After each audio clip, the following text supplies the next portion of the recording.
Okay, going back through the living room and now into the bathroom. Well, entry hall first. And bathroom. So, oh gosh.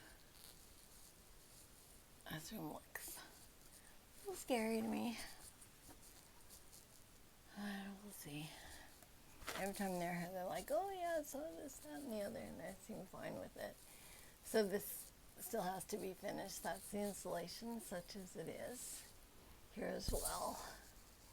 And the little tiny corridor between the kitchen, bathroom, and laundry room. The laundry room. Oh, the guys are still able to use that toilet? No. No. Okay. Anyway. All right. And then kitchen. I'm not going to open that door today. It's dark in here, but he's got, you can see the little support there between the plaster, so I don't want to remove it. I'm sure he put it there for a reason.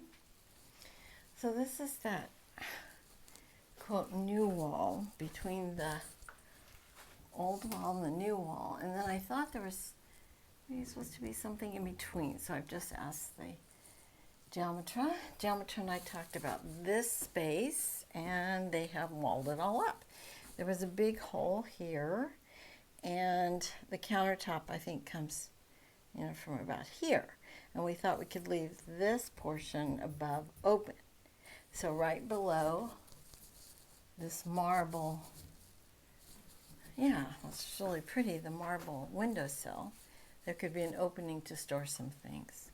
Anyway, okay, so I have to talk to the guys more about that.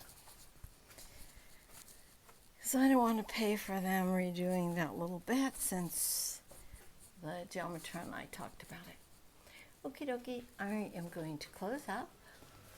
I'm going to order a new mailbox, which needs to go right here, because I don't have a key to that one. It's kind of worn anyway. And I need to call Enel, the power company, about putting the contatore, which is in the living room, out here, which is the electric meter, essentially. It's a little breezy, so that shutter, I didn't, attach the shutter to the wall very well, because I knew I was just staying a few minutes, just wanted to let the light in. So, okay, that's the update for June 17th. Ciao per ora. Ciao, ciao.